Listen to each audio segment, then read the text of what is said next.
Fala pessoal, tudo beleza? Professor André Cordeiro na área, e nesta videoaula falaremos sobre ventilação mecânica no paciente com doença neuromuscular. Então, se você se interessa por esse tema, não se esquece, já deixa aqui embaixo seu like e também compartilhe esse conteúdo com os seus colegas. Então é isso, bora pro vídeo.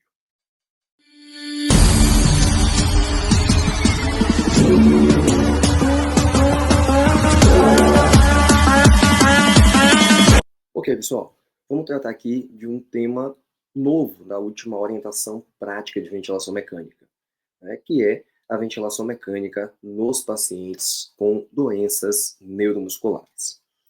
Devemos entender inicialmente que a doença neuromuscular ela pode estar associada com a lesão do neurônio motor, ela pode ter relação com alteração no nervo periférico, lá na junção neuromuscular ou no próprio músculo.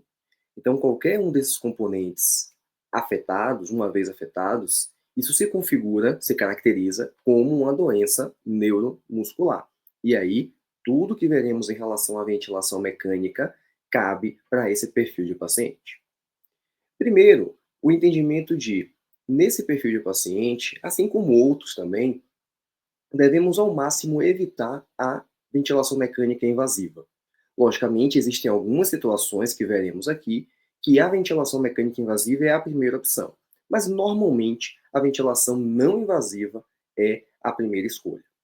Então, quando usar a VNI? Primeiro, naquele paciente que tem agudização e isso faz com que ele entre em insuficiência respiratória. Lembrem, pacientes com doença neuromuscular são pacientes crônicos, então em algum momento eles podem agudizar essa doença. Havendo essa agudização, ele entra em insuficiência respiratória, logicamente agudizada, né? Crônica agudizada, e isso leva à necessidade de ventilação invasiva. Entretanto, alguns pacientes têm um maior risco de falha da VNI. Não é porque eu instituí a VNI que essa VNI sempre vai resolver. Quais são os pacientes que apresentam maior risco de falha? Aqueles pacientes que têm disfunção bulbar, e isso é representado por disartria, disfagia, dislalia, dificuldade de manejar a secreção, ou aquele paciente que tem quantidade de secreção abundante. É aquele paciente que tem secreções brônquicas excessivas. Então, nessas duas condições, o risco de falha da VNI é maior. Isso não quer dizer que ela não deva ser tentada. Sim, deve-se tentar, mas o risco de falha é alto e isso faz com que a sua atenção a esse paciente também tenha que ser maior. Portanto, aquele paciente em insuficiência respiratória aguda, né, ou agudizada, ele tem indicação de VNI. O paciente com hipersecreção brônquica ou disfunção bulbar não se faz a VNI ou se realiza, mas com muita atenção, com muito cuidado, porque ele tem um risco alto de falha. E, na situação específica de crise miastênica, a VNI apresenta bons resultados e, portanto, deve ser empregada, deve ser utilizada. E em relação à intubação, tá? Quando intubar um paciente com doença neuromuscular? Em vias gerais, seguimos as mesmas recomendações dos demais perfis de paciente.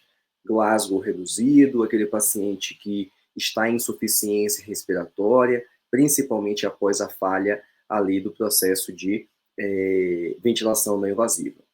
Entretanto, no paciente especificamente com Guillain-Barré, a indicação da ventilação mecânica invasiva segue alguns requisitos, alguns critérios. É a regra do 20, 30, 40, que é uma capacidade vital menor do que 20, uma PI máxima menor do que 30, então um paciente fraco, e uma PE máxima menor do que 40. Então ele tem tanto fraqueza muscular inspiratória quanto fraqueza muscular expiratória. Além disso, o paciente que apresenta fraqueza motora progressiva, isso serve tanto para a musculatura axial quanto para a musculatura periférica, evolui com tosse ineficaz, que tem relação também com essa PE máxima reduzida, paciente que apresenta fraqueza muscular bulbar e que também apresenta disfagia com dificuldade na deglutição, com aumenta o risco de broncoaspiração, esse paciente passa a ter indicação de ventilação mecânica invasiva. Beleza. Uma vez na ventilação mecânica invasiva, Devemos iniciar em algum modo assisto controlado, VCV, PCV. Volume corrente de 10 ml por quilo. Então vejam que nesse momento inicial da ventilação, nas primeiras horas, foge um pouco daquela recomendação clássica de 6 a 8 ml por quilo. Trabalha-se com 10 ml por quilo. Por quê? Porque volumes correntes mais baixos nas primeiras horas de ventilação mecânica aumentam a incidência de atelectasia. Então, a orientação prática recomenda iniciar com um volume corrente de 10 ml por quilo. Na sequência, aí você pode voltar a ventilar esse paciente de maneira convencional, de forma protetora, com 6 a 8 ml por quilo. Não se estabelece aqui um período, tá? Então, assim, nas primeiras 24 horas, primeiras 48 horas, não tem esse período. A recomendação é iniciar com volume corrente um pouco mais alto e depois reduzir esse volume para o volume convencional.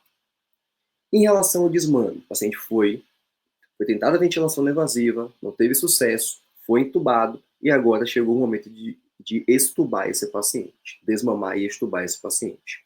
Então, o desmame, ele é igual ao que vimos e ao que sabemos e conhecemos nos demais perfis de pacientes.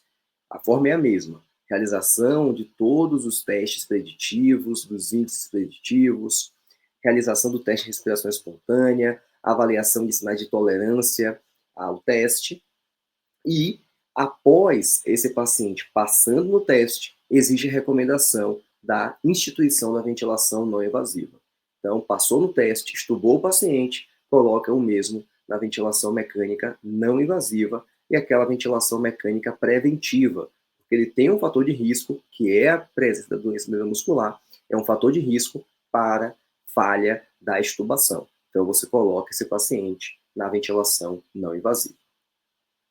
E aqueles pacientes que não passam no teste ou que em algum momento precisarão de traqueostomia, as indicações correspondem a aquele paciente que não apresenta melhora clínica.